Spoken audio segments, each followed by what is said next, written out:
Good morning everybody and happy Saturday. I hope you're enjoying the weather. Talking today about fixing things with people and realizing that maybe you don't need to.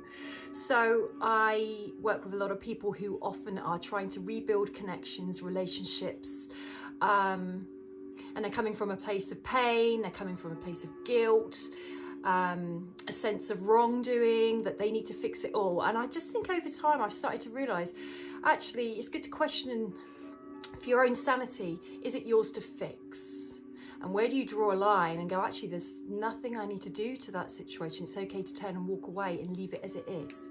Now I know we're often a breed of people who like to make amends, make everything right, because it makes us feel better, it helps heal our hearts, it feels like the right thing to do. Or is it? So what I mean by this is, where do you come to a place in yourself where you've done quite a lot of legwork with trying to fix a connection with somebody, to discover that nothing that you do makes it better? I often think, is it all yours to fix? Has this other person also equally put in enough effort to fix it? Which may mean that they need to go and take inventory of themselves and what part have they played in the breakdown of a connection. It is okay sometimes to leave things quite broken. Sometimes it causes more damage to try and fix something, or if you've got two people who aren't equally working together trying to fix something, where do you decide that actually you've done your bit? Actually, is that person leveling up? Are they meeting you where you're at? Are they equally putting the hard work in? And I feel that I'm meeting a lot of people recently who are putting in more work than the other and going above and beyond, and it keeps them in suffering. It keeps them in pain, because if the other person isn't trying to meet them halfway, or they're used to that person chasing them, they're going to keep running away, because it's law of attraction, push and pull, you know, magnetize, repel.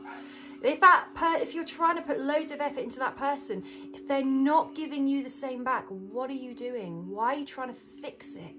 Because it usually comes down to lots more layers underneath that. Self-worth, fear of abandonment, fear of a loss, usually to do with stuff that's already happened in your past before this person even played a part. Or this person might be the original person who played the big bit, but now you're stuck in these traps ever since with other people because you don't want to feel that pain again.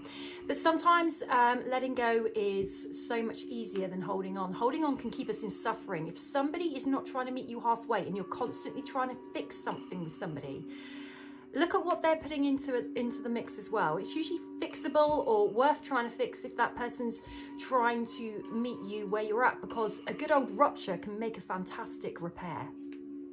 You know, when we say that, you know, we get connections that I've never argued with my partner, and I often think, if you've never had even a little disagreement, how much are you not sharing with them? How much are they not sharing with you? Because sometimes it's those very ruptures or tensions that we make explicit and we share with each other actually helps to bring two people deeper together, because then you get to know a deeper layer of what makes that person tick, what makes that person sad.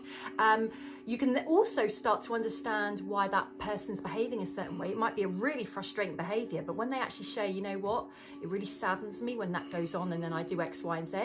That's when your heart can open with compassion and, you know, screw the frustration of their behavior. You can start to work together on that. If somebody's not working with you, what are you putting all that energy in for? What is it you're expecting to get? Where's the self-worth? If it comes up, you come to a place, doesn't matter who that person is, it becomes okay to walk away. You don't always have to fix it. Sometimes it's okay to leave it as it is, because eventually they might get a lesson from that, particularly if they're used to you pouring everything in. Stop pouring, pour into yourself.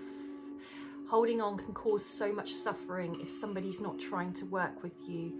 So it just seems to be an influx of clients I'm working with. It seems to be the same theme, and I've often looked at, you know, am I doing this somewhere in my life? You often attract in client work something you know, something you're familiar with, something you're going through.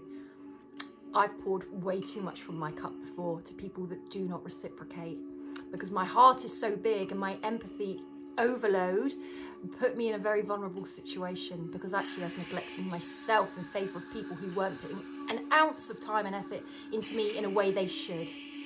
I've learned to walk away from those connections no matter how close they are. I don't try and fix it. More to the point, I don't look back. I wonder if that means anything to you. Anyway, you can see more of what I do at www.holisticsue.com. See you at some point.